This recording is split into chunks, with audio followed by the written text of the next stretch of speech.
Debo explicar en esta mañana, si es que se puede llamar explicar, la doble naturaleza de Cristo, las implicaciones en la salvación, las implicaciones en la redención y las implicaciones en la vida diaria, en la vida.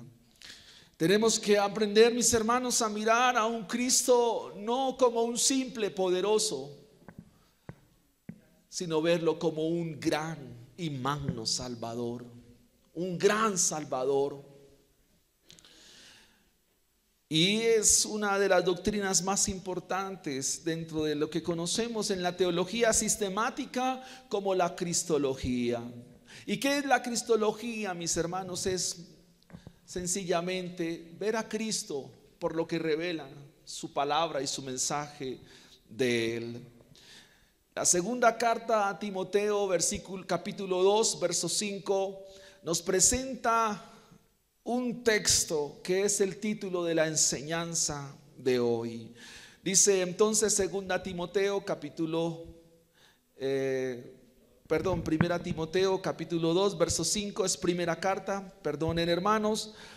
Dice, porque hay un solo Dios y un solo mediador entre Dios y los hombres, Jesucristo hombre.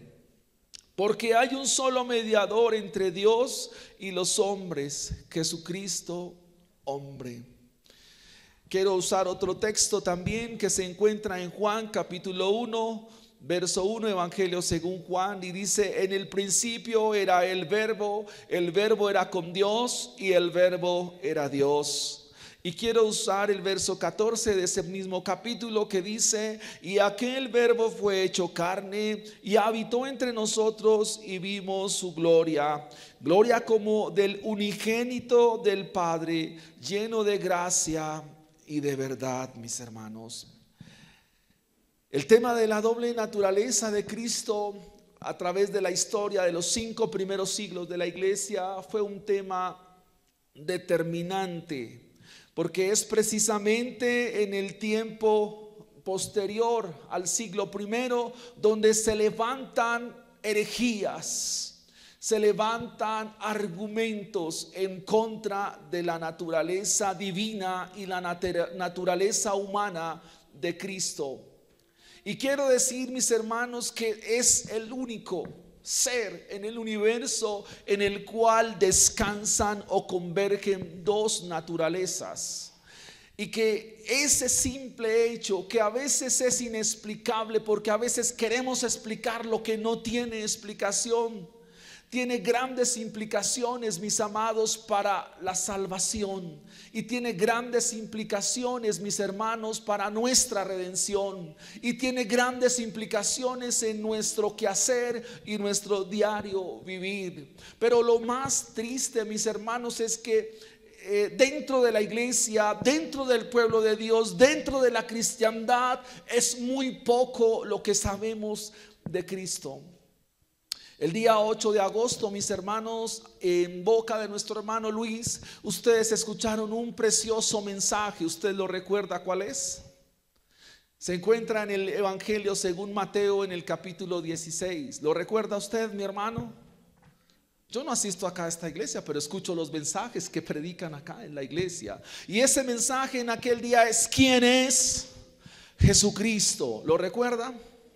¿Quién es Jesucristo? Y el hermano esgrimía el mensaje en 4 puntos. ¿Lo recuerda? ¿Quién dice la gente que es? Cristo. ¿Qué dice el Padre? ¿Y qué debe decir la iglesia? Esos fueron los puntos del sermón aquel domingo. Y quiero darle una continuidad en este tema, mis hermanos, porque si hay algo que necesita saber usted y que necesito saber yo, es quién es Jesucristo. Por una sencilla razón, mis hermanos, porque en la medida que nosotros conozcamos más a nuestro bendito y precioso Salvador, nuestra vida cobra más reposo y comenzamos a entender y a vivir conforme a su voluntad. Comenzamos a entender y a vivir quieta y reposadamente, como dice la Escritura. El otro punto, mis hermanos, Es entender, mis amados, que a veces la iglesia, el no conocer a Cristo, lo lleva a estar en un estado de adormecimiento, en un estado de quietud y en un estado de letargo. Mi propósito en esta mañana, mis hermanos, es que hoy terminemos nuestra reunión, nuestro culto, teniendo en mente quién es Jesucristo y cuán cosas maravillosas ha hecho por nosotros, los cuales nos daría a nosotros motivo suficiente para salir agradecidos, para salir bendecidos, para salir llenos de gozo. Porque Él nos ha amado entrañablemente, nos ha amado hasta la muerte, nos ha amado hasta darlo todo. Como dice el capítulo 2 de Filipenses, a lo sumo lo entregó todo para que ustedes y yo tengamos vida y la tengamos en abundancia, mis hermanos. El peligro en el cual se encuentra la iglesia para entrar a mirar históricamente las doctrinas contrarias o heréticas que han atentado contra la doble naturaleza de Cristo. La primera de ellas, mis hermanos, se llama el gnosticismo. La gnosis, el conocimiento. Es equívoco, erróneo pretender llegar a Dios por medio del conocimiento simple y llano. Es erróneo y es equívoco llegar a Dios por medio de un conocimiento humano.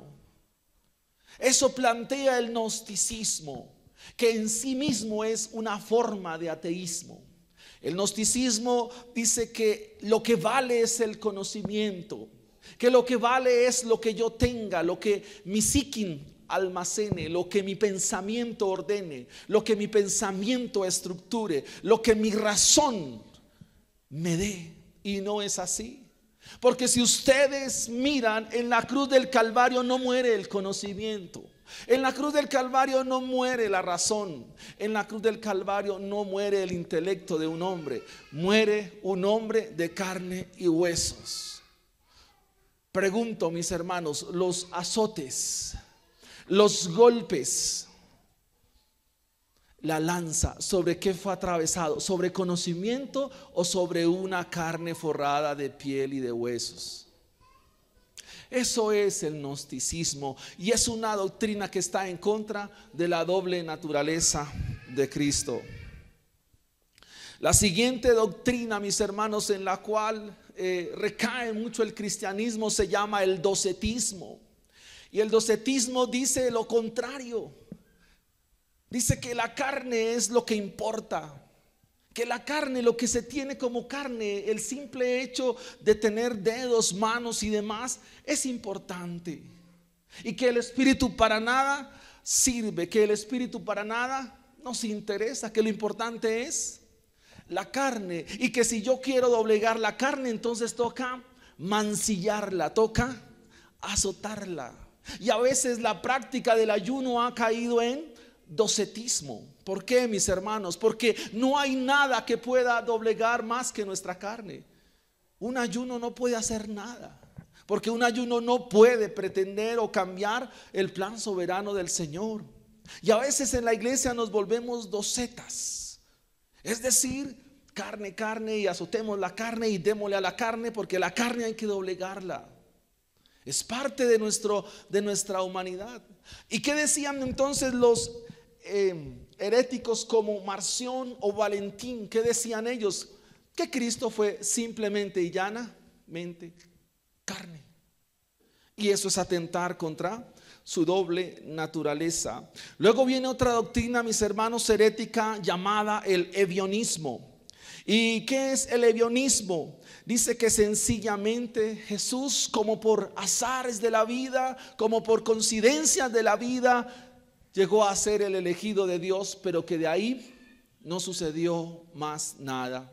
O sea, fue como un acto del azar, un acto simple y llanamente por medio de una casualidad. Viene otra doctrina herética, mi hermano, que se conoce como el arrianismo. El arrianismo es la base de los testigos de Russell, no de Jehová, de Russell.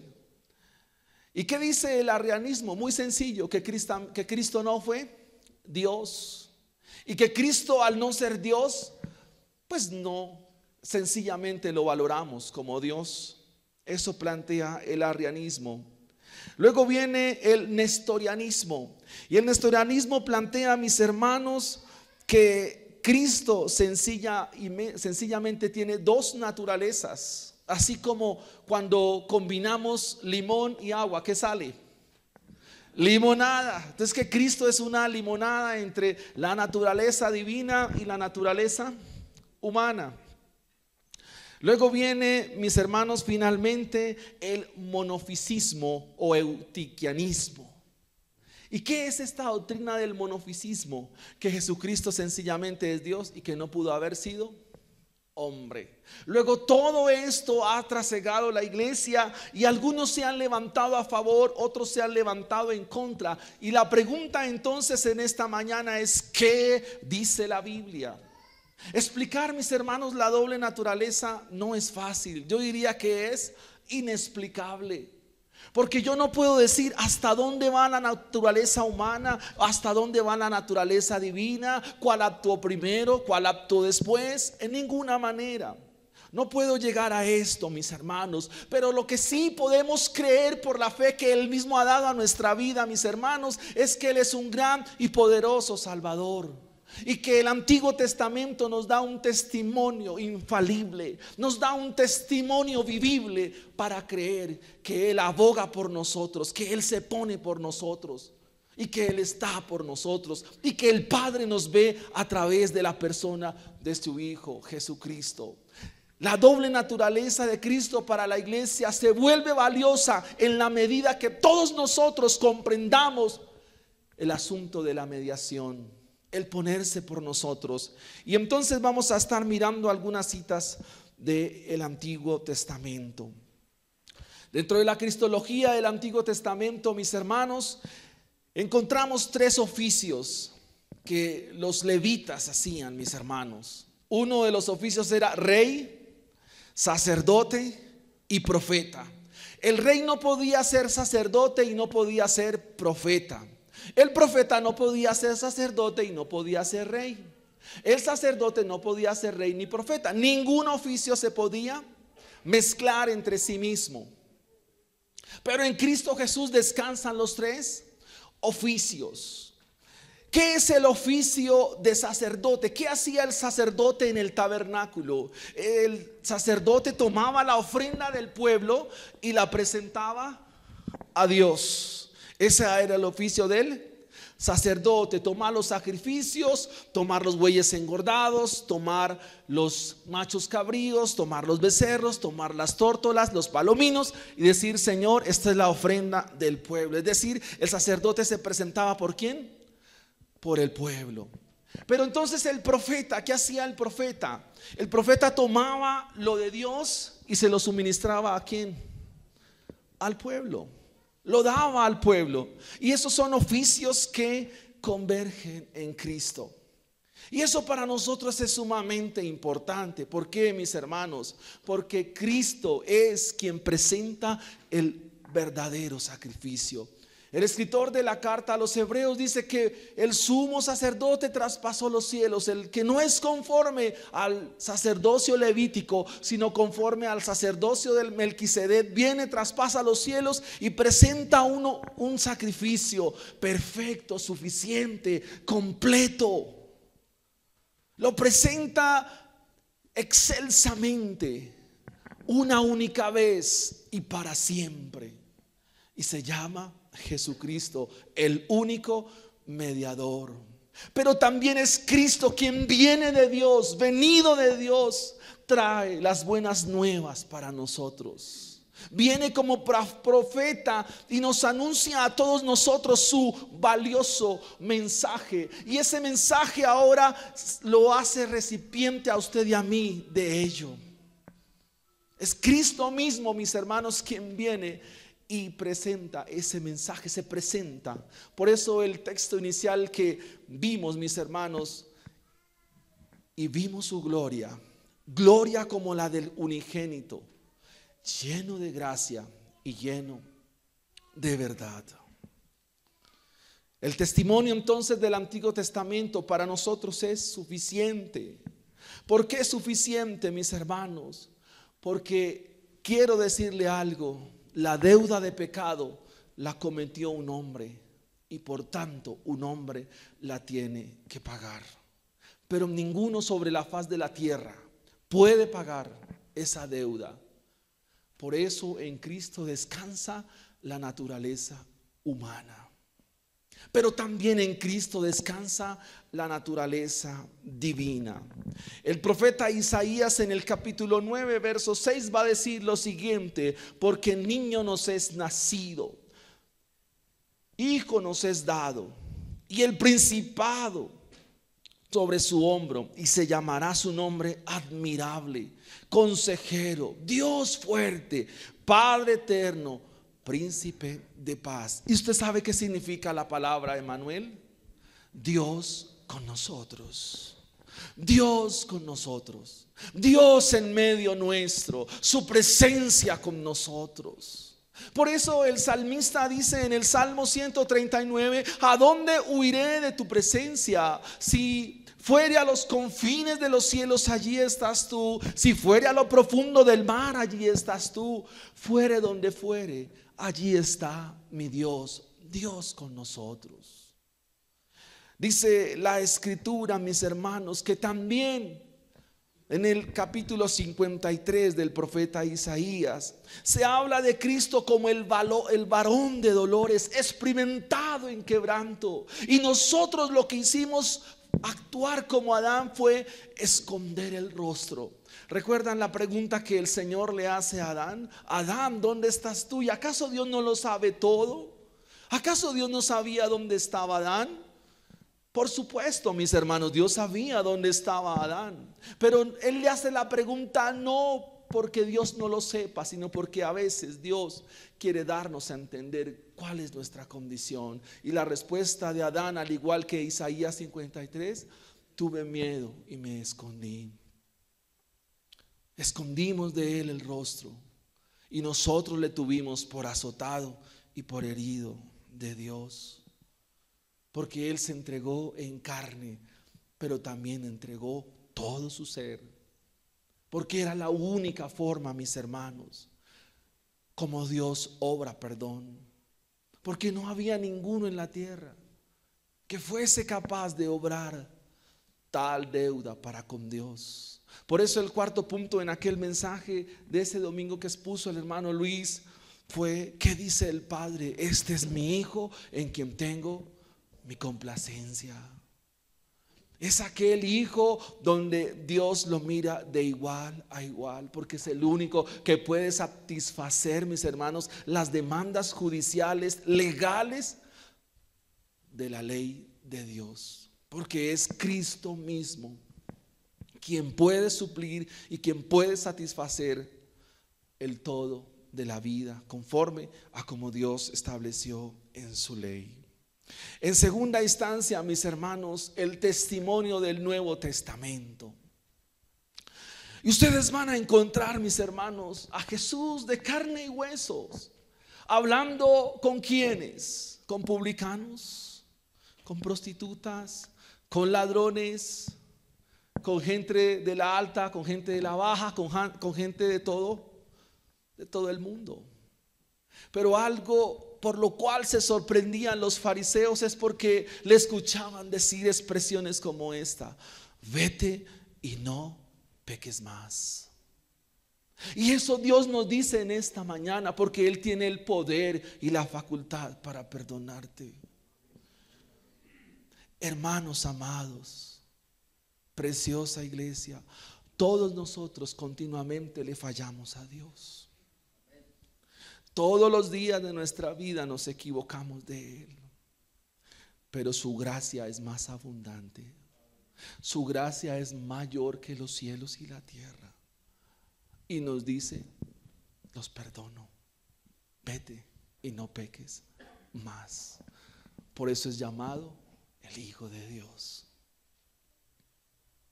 Nosotros nos equivocamos, pero ¿sabe qué dice el Señor? En la primera carta de Juan dice que si nosotros confesamos nuestros pecados, Él es fiel y justo para perdonar. Que el que reconoce su pecado y se aparta de él, alcanza misericordia. Porque su misericordia es nueva cada día y cada mañana. Si hemos fallado delante de Dios, entonces, mis hermanos, vengamos hoy al arrepentimiento y a la conversión. Y vayámonos con gozo, con alegría, porque no tenemos un mero Salvador, tenemos un gran Salvador que se hizo hombre para mostrarnos y decirnos cómo debemos conducirnos.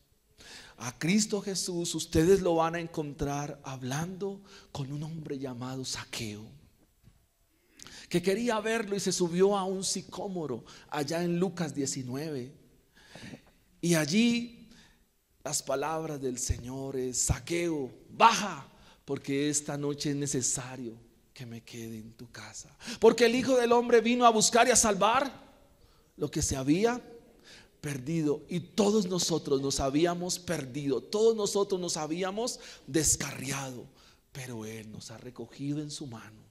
Dios nos ha guardado en su mano y nos presentará un día ante el Padre eterno y nos dirá: venid aquí, benditos de mi Padre, benditos de mi Padre. Y eso es lo que nos dice la doble naturaleza de Cristo, que Él se hace hombre, pero también es Dios, para decirnos que su amor es grande, que su misericordia es grande, que su perdón es único, que no hay nada como Él, no hay nada como nuestro Cristo, no hay nada como nuestro bendito Salvador. Dice la Escritura entonces, mis hermanos, quiero que me acompañe a Colosenses capítulo 2.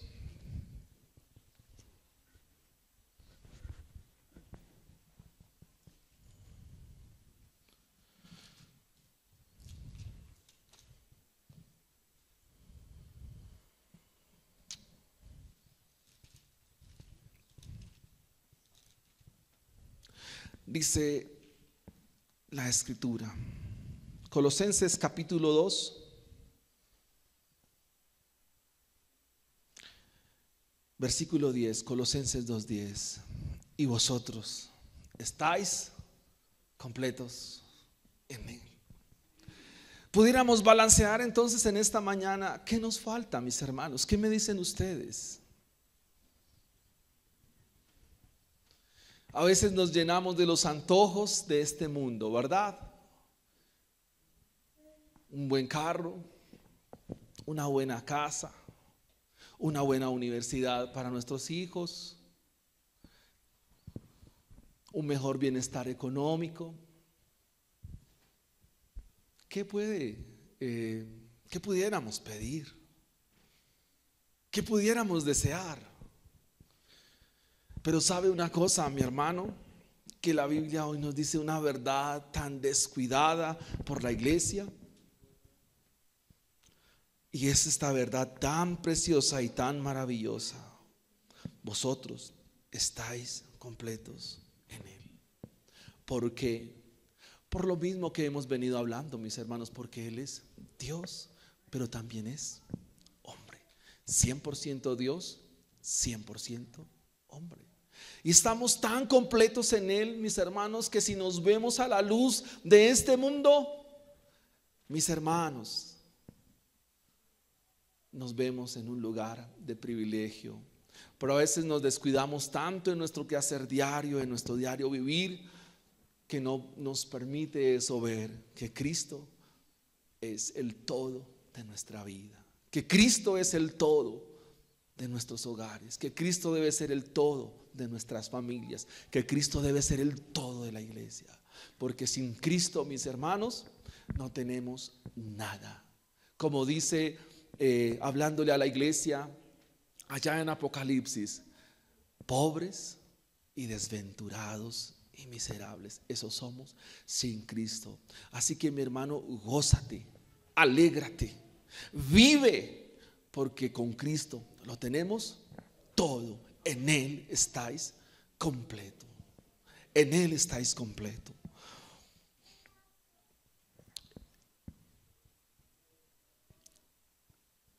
Hay una expresión que se encuentra en Juan capítulo 1, versículo 49. Y entonces, ¿qué implicaciones tiene para nuestra vida Cristo como Dios y Cristo como hombre? Aquí se encuentra un hombre llamado Natanael. Y Natanael va a decir una de las grandes verdades que debe reposar también en nuestros labios, mis hermanos. Y dice Juan capítulo 1, verso 49, respondió Natanael y le dijo: Rabí, tú eres el Hijo de Dios y tú eres el Rey de Israel.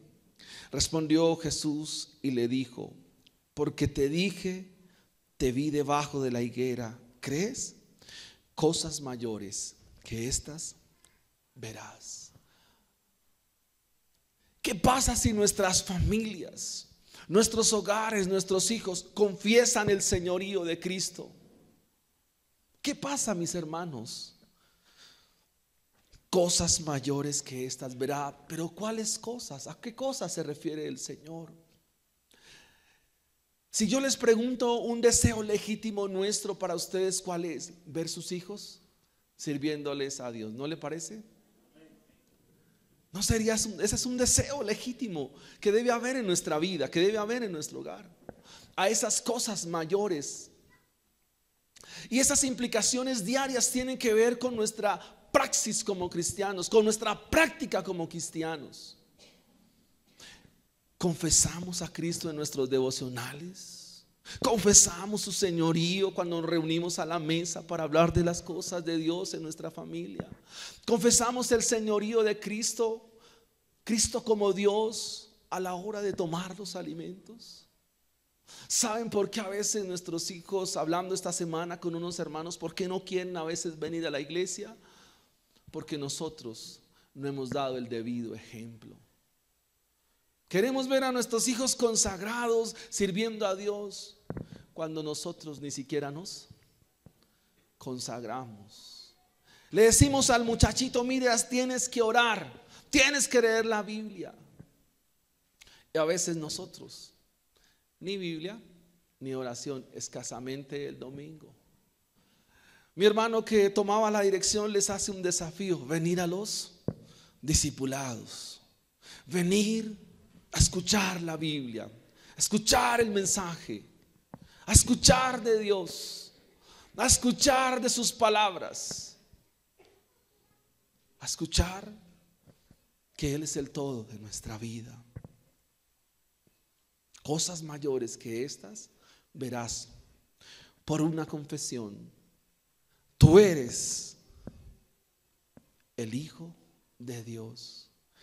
¿Y qué significa que Él es el Hijo de Dios, mis hermanos? Eso significa que Él es Dios mismo. Eso significa que Él es Dios revelado, Dios mostrado. Y el escritor de Hebreos presenta algo tan maravilloso de nuestro Dios, porque dice: Dios, hablando a los antiguos de muchas formas y de muchas maneras, en estos días nos ha hablado por medio de ¿quién? De su Hijo Jesucristo. Porque, mis hermanos, Cristo en sí mismo es la fuente del evangelio. Cristo en sí mismo es la palabra encarnada. Por eso Él dice: el que come mi carne y bebe mi sangre no tendrá sed jamás. El que come mi carne y bebe mi sangre no tendrá sed jamás.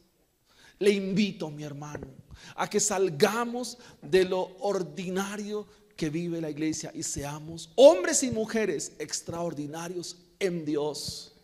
Pero eso no sucede por ósmosis o sobrenaturalmente. Venga a los discipulados, acompañe a los discipulados, asista a la iglesia, llénese de Dios. Usted es un instrumento en las manos de Dios. Usted cantaba ahora rato: somos el pueblo de Dios, llamados ¿para qué? A anunciar las virtudes. ¿Cuáles virtudes? De que Él es hombre, que Él es Dios. y que Él nos ha llamado de sus tinieblas a su luz admirable. En su voz, en su boca hay una palabra de esperanza para otro. En medio de un tiempo turbio, en medio de un tiempo oscuro, en medio de un mundo que se consume más y más en la corrupción y el pecado. Pero Dios nos puso en este mundo como antorchas de luz para predicar, para anunciar y para manifestar el nombre glorioso de nuestro buen Dios y Salvador Jesucristo. Esa es la razón y la esencia de conocer a nuestro Cristo. Esa es la razón y la esencia de estar en Dios. Esa es la razón y la esencia de vivir para Dios. ¿Por qué, mis hermanos? Porque dentro de la iglesia y dentro de lo que llamamos cristianismo, adormecemos. Dentro de lo que llamamos la iglesia en Colombia, una iglesia en letargo, sin poder manifestar el nombre glorioso de Cristo Jesús. Y para ello es necesario conocerlo, conocer que Él es Dios, conocer que Él es Salvador. Miremos algunas aplicaciones que son muy importantes con respecto a la doble naturaleza de Cristo, mis hermanos. Cristo como hombre, Cristo como Dios. Ese es el mensaje en este mañana. Número uno, que Él es el mediador. Que Él es el mediador. Y ya lo dije antes, pero quiero volverlo a recalcar. Cuando nosotros fallamos, cuando nosotros nos equivocamos, Él se presenta por nosotros. Pero la idea, mis hermanos, es no seguirse equivocando. La idea no es tumbo tras tumbo, caída tras caída. Esa no es la idea, mis hermanos. La idea es que maduremos. La idea es que avancemos, que no nos quedemos en la misma siempre. La idea es que sigamos a la meta del supremo llamamiento. Le estoy hablando, mis hermanos, que hay que madurar en la vida cristiana. No podemos seguir siendo los mismos cristianitos de siempre. Que tenemos dificultades, sí. Que nos equivocamos porque esa es nuestra naturaleza, sí, mis hermanos. Estamos en este estuche de carne y huesos. Pero tengamos presente que yo debo madurar. Y se madura conforme a la palabra del Señor y conforme a la gracia del Evangelio. Porque hay un mediador. Porque hay alguien que nos acompaña, alguien que nos asiste, alguien que nos lleva, que nos preserva. Y es este bendito mediador, en el cual no hay salvación, en el cual ningún otro hay salvación, solo en Él. Él es el mediador. Él se presenta. Uno de los pasajes que más me enternecen en la Biblia y que me llevan a la humillación, mis hermanos, es el que está en Primera de Juan, verso 1. ¿Sabe qué dice? Hijitos míos, estas cosas os escribo para que no pequéis. Pero si alguno hubiere pecado, abogado tenemos para con el Padre, a Jesucristo el justo. ¿No le parece lindo eso, mi hermano? ¿No le parece precioso? Yo de usted caía de rodillas delante de Él y decirle: Señor, perdóname, ayúdame. Cristo como mediador siempre nos da eso, mis hermanos. Segundo, mis hermanos, Cristo nos justifica. ¿Y qué es la justificación? ¿O qué es la doctrina de la justificación? Es presentarnos delante de Dios como si nunca hubiésemos cometido pecado. Es presentarnos delante de Dios limpios, de corazón puro, de corazón transparente. Y la pregunta entonces: ¿quién en esta mañana está libre de pecado? ¿Verdad que ninguno? Pero ¿cómo nos ve Dios en la persona de su Hijo? ¿Cómo nos ve? Limpios, mi hermano. Así que con gozo y con alegría, cuando uno de los momentos para mí más maravillosos del culto no es cantar, es la cena del Señor. Pero a veces nos creemos más dignos que Dios y no cenamos y dejamos la cena ahí porque es que no estoy limpio, no estoy bien. Hermanos, eso es restarle a la gracia de Dios. Por una razón, mis hermanos, porque su gracia es más grande que tu indignidad. La gracia del Señor es más grande que que lo que sintamos o el moralismo que llevemos. Es más grande la gracia de Dios. Pero en ese momento podemos entender que Él nos ha justificado, que aunque no merecemos tomar el pan y tomar la copa, Él por su gracia nos ha justificado. Él nos ve limpios, mis hermanos. Entonces vive con ese gozo, vive con esa alegría, vive con ese entusiasmo de ser evangélico feliz, porque Él nos ha justificado, nos ha hecho justos delante del Padre bueno. Y si Él nos ha hecho justos, ¿quién eres tú para decir que no eres justo? Es que no soy justo. No, sí, tú lo eres. Mire una de las escrituras hermosas también en la escritura. Acompáñeme a Romanos capítulo 8.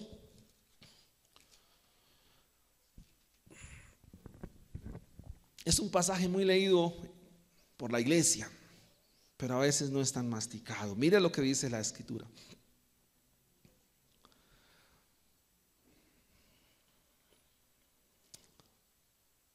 Versículo 32, Romanos capítulo 8, versículo 32. El que no escatimó a su propio Hijo, sino que lo entregó por todos nosotros, ¿cómo no nos dará también con Él todas las cosas? Y dice, versículo 33, ¿quién acusará a los escogidos de Dios? Dios es el que los justifica. ¿Quién es el que condenará? Cristo es el que murió, más aún, el que también resucitó, el que además está a la diestra de Dios, el que también intercede por nosotros. ¿Quién nos separará del amor de Cristo? Tribulación, angustia, persecución, hambre, desnudez, peligro o espada. Como está escrito, por causa de ti somos muertos todo el tiempo. Somos contados como ovejas de matadero. Antes, en todas estas cosas que somos, más que qué, porque Cristo es Dios, porque Cristo es hombre, porque Él es el mediador, porque Él media por nosotros eternamente y para siempre. Ya hablamos del perdón, ahora hablemos de la expiación que ofrece Cristo como el único mediador. La expiación, en nuestros días encontramos grupos religiosos, mis hermanos, perdónenme, pero debo ser muy claro en esta mañana. Y toman la sangre de Cristo y se la aplican al carro, a la loza, a la cama, a las cobijas, al juguete del niño, y a todo le aplican la sangre de Cristo. Sangre de Cristo, sangre de Cristo, sangre de Cristo. Mis hermanos, ese es un error.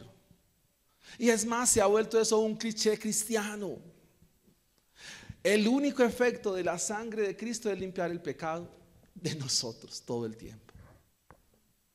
La sangre de Cristo nos limpia de todo pecado, porque sin derramamiento de sangre no hay remisión de pecados. No se puede remover el pecado. Cuando Cristo se presenta como hombre y como Dios, su sangre que es perfecta, su sangre que es limpia, su sangre que es pura, nos rocía, y eso es suficiente.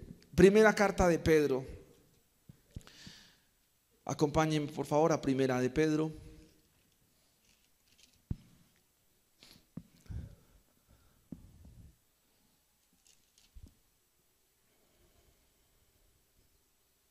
Capítulo 1, versículo 2. Elegidos según la presciencia de Dios Padre en santificación del Espíritu, para obedecer y ser rociados con la sangre de Jesucristo, gracia y paz os sean multiplicadas. Todos nosotros somos rociados por la sangre de Cristo, del único mediador, aquel que es 100% Dios, 100% hombre. Somos rociados, mis hermanos, y eso nos ayuda, queridos hermanos, a saber y a entender que estamos limpios de todo pecado. Miren, mis hermanos, en el capítulo 12 del Éxodo, donde Cristo se manifiesta como el Cordero Pascual, dice que toda la congregación de Israel, el Señor le dijo a través de Moisés lo siguiente. Le dicen: mira, Moisés, vas a tomar un cordero menor a 1 año, es decir, un cordero con cierta edad. El cordero será perfecto. y lo van a tomar entre las 2 tardes y lo van a inmolar, es decir, lo van a hacer sufrir. Y después de ello van a tomar su sangre en un lebrillo, es decir, en una artesa, en un platón, y con ello van a pintar el dintel de las puertas de su casa. ¿Con qué propósito? Pues esa noche iba a pasar el ángel de la muerte en Egipto. Y dice la escritura que los que estaban allí no conocieron la muerte. ¿Qué tiene que ver con eso? Con nosotros, mis hermanos. Cristo es el Cordero de Dios, que fue inmolado, que sufrió por nosotros, que se entregó por nosotros, y que sus hijos, por la sangre rociada sobre el dintel de nuestro corazón, por esa sangre, sus hijos nunca verán la muerte eterna. Sus hijos no verán la muerte eterna. Y eso para nosotros es una verdad absoluta del Evangelio. Porque entonces el peregrinaje de este mundo, el peregrinaje de esta tierra, no es comparado con lo que nos acontecerá eternamente. No será comparado con las riquezas en gloria que Él tiene para sus hijos y para su pueblo. Maravilloso es nuestro Dios. Maravilloso es nuestro poderoso Salvador, que aboga por nosotros, porque Él es el único mediador. Dice otro aspecto de la obra de Cristo como mediador: la reconciliación. ¿Usted se disgusta con su pareja, con su esposo, con sus hijos y hacen las paces? Más o menos es lo que Cristo hizo con nosotros. Romanos capítulo 5, mis hermanos, versículo 10. Porque si siendo enemigos fuimos reconciliados con Dios por la muerte de su Hijo, mucho más estando reconciliados seremos salvos por su vida. ¿Qué significa eso, mis hermanos?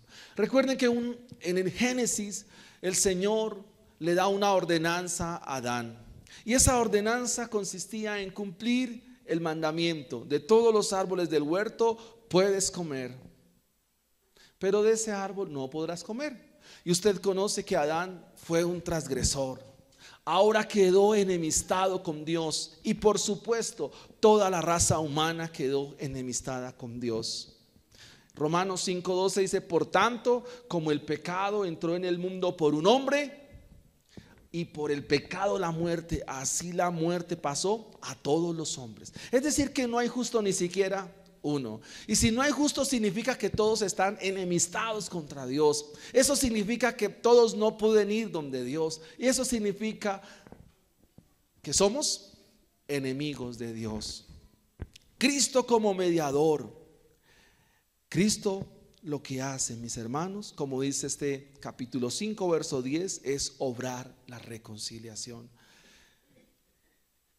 Hace un tiempo atrás en un colegio trabajaba y se crearon unas mesas que las llamaron las mesas de arreglo, no recuerdo el nombre, las mesas de conciliación. Gracias, hermana.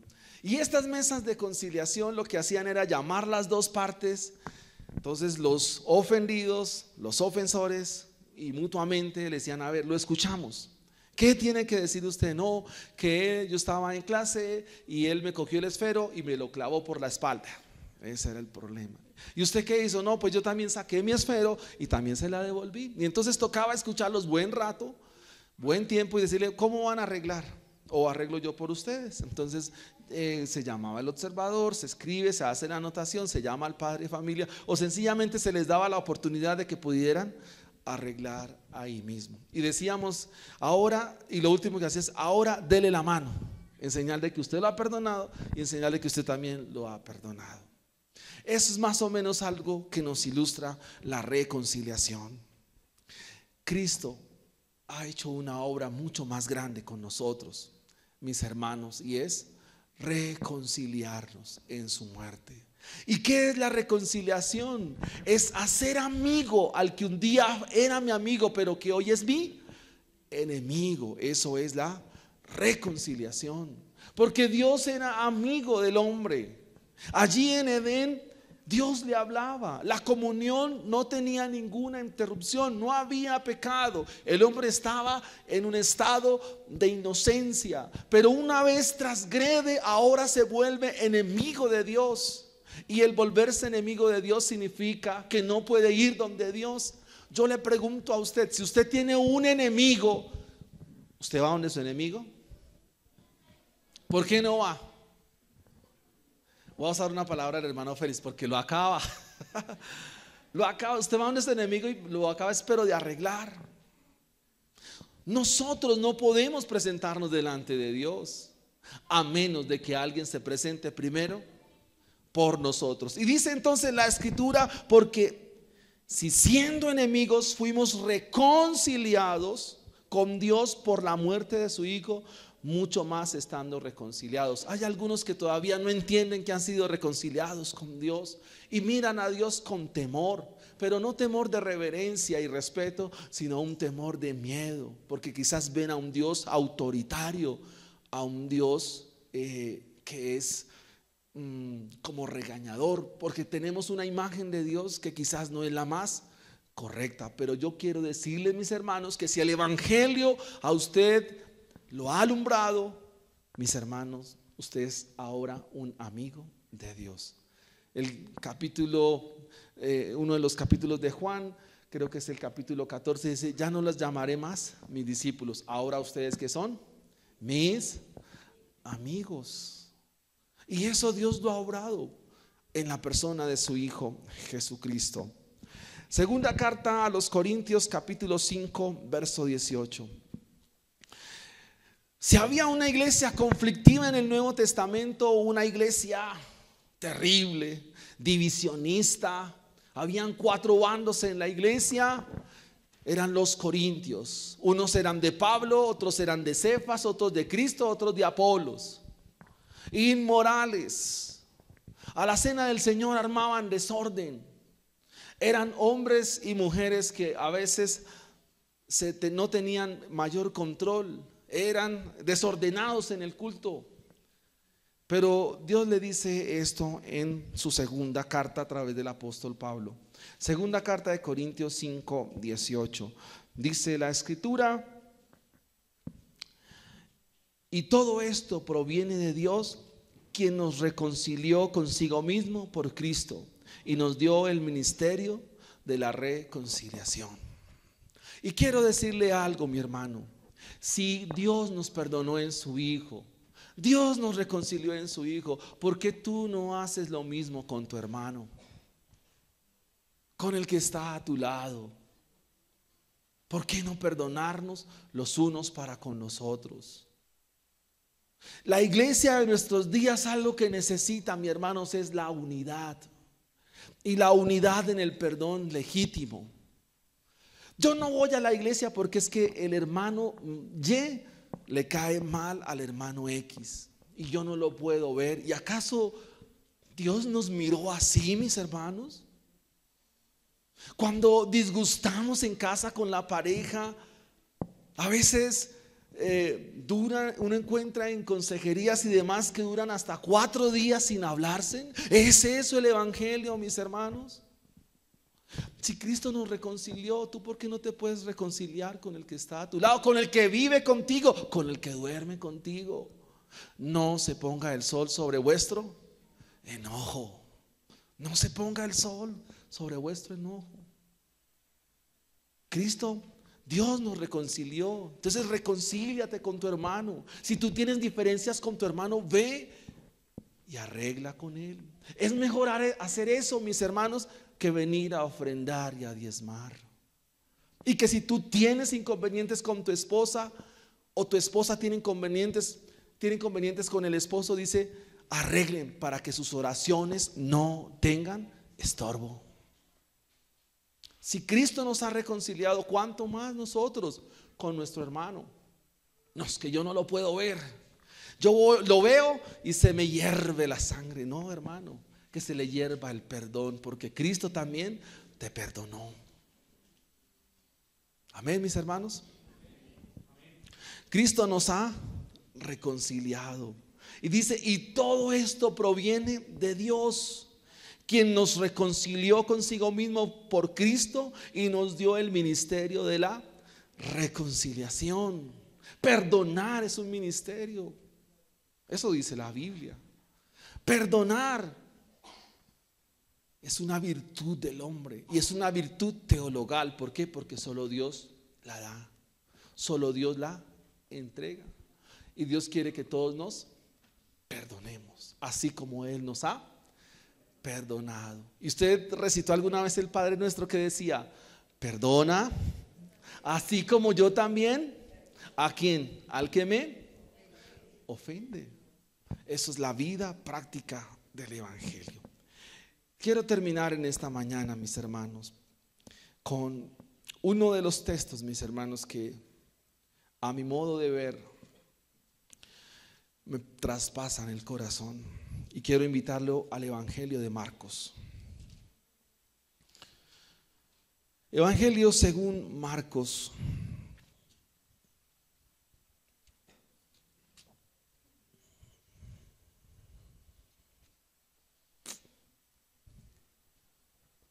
Aleluya. Marcos capítulo 15, versículo 6. Ahora bien, en el día de la fiesta le soltaba a un preso, cualquiera que pidiese. Y había uno que se llamaba Barrabás, preso con sus compañeros de motín, que habían cometido homicidio en una revuelta. Y viniendo la multitud comenzó a pedir que se hiciese como siempre se les había hecho. Y Pilato le respondió diciendo, ¿queréis que os suelte al rey de los judíos? Porque conocía que por envidia le habían entregado los principales sacerdotes. Mas los principales sacerdotes incitaron a la multitud para que le soltase más bien a Barrabás. Respondiendo Pilato les dijo otra vez, ¿qué pues queréis que haga del que llaman rey de los judíos? Ellos volvieron a dar voces, crucifícale. Pilato les decía, pues qué mal ha hecho. Pero ellos gritaban aún más, crucifícale. Y Pilato, queriendo satisfacer al pueblo, le soltó a Barrabás y entregó a Jesús después de azotarle para que fuera crucificado. Entonces los soldados le llevaron dentro del atrio, esto es el pretorio, y convocaron a toda la compañía y le vistieron de púrpura y poniéndole una corona tejida de espinas, comenzaron luego a saludarle, salve rey de los judíos, y le golpeaban en la cabeza con una caña y le escupían y puestos de rodillas le hacían reverencias. Después de haberle escarnecido, le desnudaron la púrpura y le pusieron sus propios vestidos y le sacaron para crucificarle. Cristo se despoja a sí mismo, como dice Filipenses 2, y permite que todo esto le suceda con una razón, mi hermano: que usted goce, viva y disfrute de la salvación que Dios le ha dado. Dios se hace hombre para que usted goce y viva y disfrute la salvación que Él le ha dado.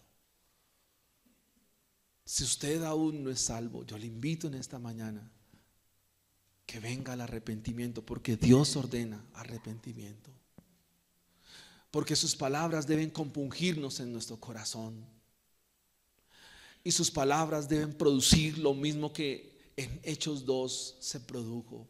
La gente, al escuchar que habían matado al autor de la vida, dijeron, ¿qué haremos?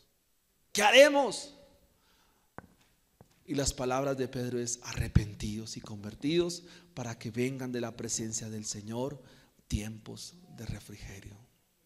Arrepentidos y convertidos. Cristo es Dios, mis hermanos. Cristo es hombre con una razón: mediar entre Dios y nosotros. Y el resultado de ello es que Él se levantó triunfante al tercer día, resucitó en gloria, y mis hermanos, y un día volverá. Un día volverá el Señor. para llevar a su pueblo, para llevar a su iglesia a que estén siempre con Él. Quiero invitarle que se ponga en pie, mis hermanos. Vamos a orar al Señor y vamos a darle gracias en esta mañana. Hay un coro, yo no sé si Miguel se acuerda, es un himno que me encanta y quiero invitarle que lo cantemos en esta mañana. Dice: en la cruz, yo primero vi la luz y las manchas de mi alma Él lavó. Fue allí por fe, vi a Jesús y siempre feliz con Él seré. Padre, te damos gracias en esta mañana. Santísimo Dios, te alabo y te bendigo, Dios, por mis hermanos, por la iglesia, Señor, por este pueblo, Señor. Te alabamos, Señor, nos sentimos gozosos que tú estás con nosotros, Señor, que tú estás con nosotros todo el tiempo, Señor, que nunca nos has dejado, nunca nos has desamparado, siempre nos sustentarás con la diestra de tu poder, siempre nos ayudarás, siempre nos acompañarás, siempre, siempre, Señor. Aleluya, Señor. Te damos gracias, Dios mío, en este día y en esta mañana. Permítenos cantar, como dice tu palabra, los himnos de tu gloria, Señor. Aleluya. En la cruz, yo primero vi la luz y las manchas de mi alma Él lavó. Fue allí por fe, vi a Jesús y siempre feliz con Él seré. Me hirió el pecado, fui a Jesús, mostréle mi dolor. Perdido, errante, vi su luz, bendíjome en su amor. Cántelo conmigo. En la cruz, yo primero vi la luz y las manchas de mi alma Él lavó. Fue allí por fe, yo vi a Jesús y siempre feliz con Él seré. Aunque Él se fue, solo no estoy, mando al Consolador. Divino Espíritu que hoy me da perfecto amor. En la cruz, yo primero vi la luz y las manchas de mi alma Él lavó. Fue allí por fe, yo vi a Jesús y siempre feliz con Él seré. Amén. Le invito a mi hermano que salude a su hermano. Salúdelo, mi hermano. Bueno, hermanos, Dios los bendiga, Dios los guarde, Dios los lleve con bien. Dios los bendiga.